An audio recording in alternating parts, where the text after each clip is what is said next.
দশম শ্রেণীর শিক্ষার্থীদের স্বাগতম। 3.1-এর 5 নং অঙ্কটি আমি এখন করব। এই 5 নং অঙ্কটি করার জন্য আমাদের যা প্রয়োজন পড়বে সেটা আমাদের আগে জানতে হবে। আমরা কিভাবে করতে পারি, এই অঙ্কটি একটি প্রমাণ করতে বলা হয়েছে, অর্থাৎ x-1/x = 4 হলে প্রমাণ করো যে a⁴ প্লাস 1/a⁴ = 322। আমাদের এই অঙ্কটি করার আগে আমরা জেনে নেই কি প্রয়োজন। আমাদের মান দেওয়া আছে শুধু x, প্রমাণ করতে হবে x⁴ প্লাস 1/x⁴। এখন xকে আমরা কিভাবে x⁴ এই আকৃতিতে পরিণত করতে পারি সেই বিষয়টি কয়েকভাবেই সম্ভব।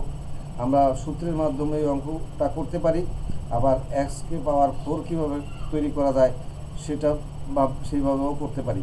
তো আমরা চেষ্টা করি xকে কিভাবে, অর্থাৎ আমরা এই যে উপরে সূত্রের সাহায্যে বর্গ নির্ণয় করেছিলাম ওগুলি যদি আমাদের মনে থাকে তাহলে এই অঙ্কটা বুঝতে খুব সুবিধা হবে।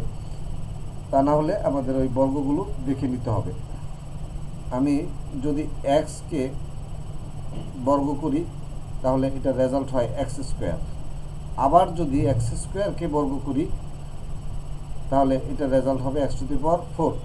তো আমরা দেখতে পাচ্ছি যে আমরা যেই মানটা দিয়ে অঙ্কটা করব x-1/x, এটাকে যদি আমরা 2 বার বর্গ করি তাহলে x⁴ হয়ে যাবে, x⁴ হয়ে যাবে, এই আকৃতি হবে। তো আমরা প্রথমেই লিখি দেওয়া আছে। এটা জানলেই আমাদের এই অঙ্কটা করতে পারবো একভাবে। আবার সূত্রের মাধ্যমে এই অঙ্কটি করা যাবে। তো আমি সূত্রের মাধ্যমে করছি না, আমরা বর্গের মাধ্যমে এই অঙ্কটা ফলাফলটা মেলানোর চেষ্টা করছি। এখন প্রথমে আমি লিখব x-1 = 4। এটা লেখার পরে উভয় পক্ষকে বর্গ করতে হবে।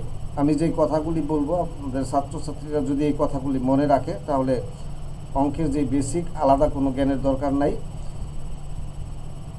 ষষ্ঠ, সপ্তম, অষ্টম শ্রেণীতে বীজগণিত অঙ্ক না করলেও আমার এই কথাগুলো শুনলে তারা পূর্ববর্তী ক্লাসের বেসিকগুলো জেনে যাবে। এটাই হলো পার্থক্য। এখন আমরা বর্গ করতে পারি উভয় পক্ষ বর্গ কেন করব? আমরা কোনো সমীকরণ কাকে বলে? যে সমান সমান দেওয়া থাকলে এটাকেই সমীকরণ বলে। সমীকরণের সংজ্ঞা পড়ার দরকার নেই, আমরা চিনলাম। এই যদি কোনো কিছু সমান সমান দেওয়া থাকে এটা হলো সমীকরণ। কোনো সমীকরণকে যদি এক পাশে যা করব আরেক পাশে তাই করব, তো আমাদের প্রয়োজনে x⁴ তৈরি করতে হবে। এই জন্য প্রথমবার আমরা স্কোয়ার করলাম, ওইটাকে আবার স্কোয়ার করব, অর্থাৎ 2 বার বর্গ করব, তাহলেই 4 আমরা পেয়ে যাব। এখানে লিখব কি? উভয় পক্ষকে বর্গ করি, সাইড নোট দেওয়া অত্যন্ত প্রয়োজন, আমরা সাইড নোট দেব। তাহলে x² a - b² সূত্র x² - 2x × 1/x plus 1/x, এটা যেহেতু ভগ্নাংশ আকারে আছে এই জন্য ব্রেকেট দিয়ে লিখলাম, = 4 × 4 অর্থাৎ 16। কোনো কিছুর উপরে যদি বর্গ থাকে তাহলে যার উপরে থাকবে সেটা 2 বার লিখে গুণ করলেই আমাদের বর্গ হয়ে যাবে। তাহলে x², এই x কেটে দিতে পারি, -2 প্লাস 1/x² = 16। এখন আমাদের অভিষ্ট লক্ষ্য x⁴ প্লাস 1/x⁴ তৈরি করতে হবে। তো আমাদের এখানে বেশি আছে কি? -2। এই -2টা আমি ওই পাশে নিয়ে যাই। তাহলে x² প্লাস 1/x² = 16, -2 এই পাশে গেলে হবে কত? +2। সমীকরণের এক পাশ থেকে আরেক পাশে যদি আমরা কোনো কিছু নেই, প্লাস থাকলে মাইনাস, মাইনাস থাকলে প্লাস। যে কথাগুলো আমরা পূর্ববর্তী ক্লাসগুলো তো জেনেছি কিন্তু ভালোভাবে লক্ষ্য রাখি নাই, সেই কথাগুলো আমি বলছি। তোমরা অবশ্যই এই অঙ্কটা দেখার সময় আমার কথাগুলো বেশি মনে রাখবে, অঙ্ক মনে রাখার দরকার নেই, কারণ অঙ্ক তুমি এমনি পারবে। তাহলে 16 এবং 2 যদি আমরা যোগ করি তাহলে 18 হয়। এবার আমরা আবার বর্গ করে দিলাম। এবারও আমাদের লিখতে হবে উভয় পক্ষ পুনরায় বা আবার বর্গ করে, উভয় পক্ষ আবার বর্গ করে, এটা সাইড নোট দিলাম, আবার বর্গ করলাম। কেন করলাম? আমাদের 4 তৈরি করতে হবে।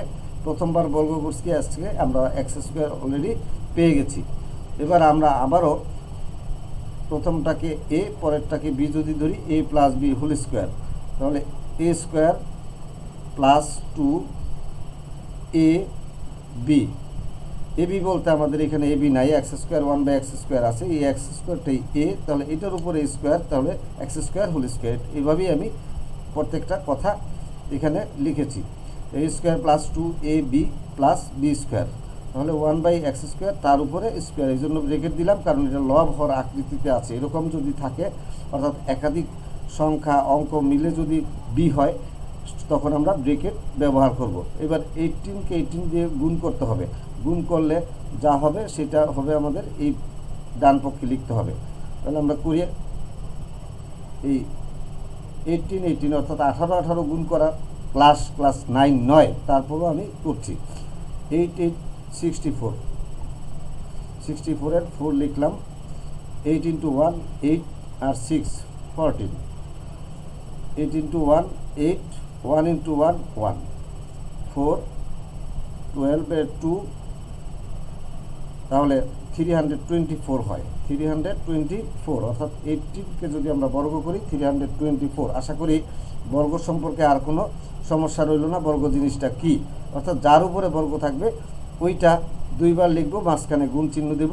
গুণ চিহ্ন দিয়ে গুণটা করলেই আমরা বর্গের ফলাফল পেয়ে যাব। এবার এটা কি, x⁴ প্লাস, এখানেও আমরা এক্স স্কোয়ার কেটে দিতে পারি, থাকলো 2 প্লাস 1/x⁴, 1 × 1 1 আর x² × x² x⁴, 324। এখন আমরা অঙ্কটার দিকে লক্ষ্য করি। আমাদের বাম পাশে শুধু x⁴ আর 1/x⁴, এই দুইটা রাখলেই ওই অঙ্কের সাথে মিলবে।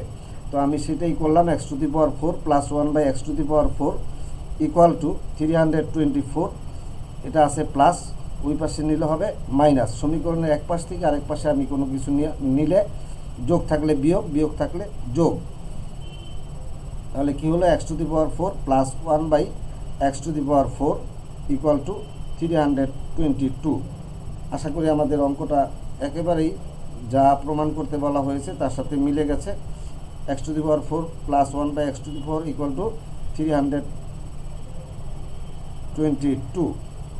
এবার আমরা এখানে লিখব প্রমাণিত, আর ইংরেজিতে লিখলে প্রুভড, PROVED। তো আজকে এ পর্যন্তই। পরবর্তী ক্লাসে আবার দেখা হবে। আল্লাহ হাফেজ।